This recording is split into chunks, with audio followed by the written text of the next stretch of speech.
Ginunita ng mga simbahan at deboto sa Pangasinan ang kapistahan ng Christ the King kahapon, November 23, 2020.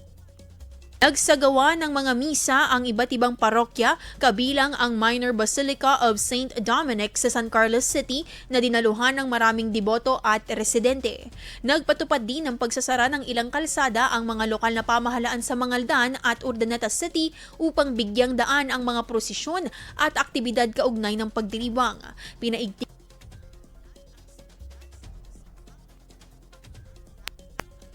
at kaligtasan ng publiko.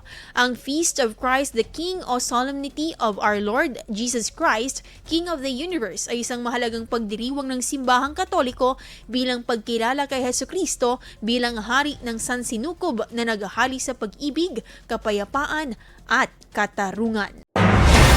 IFM News. IFM News. IFM.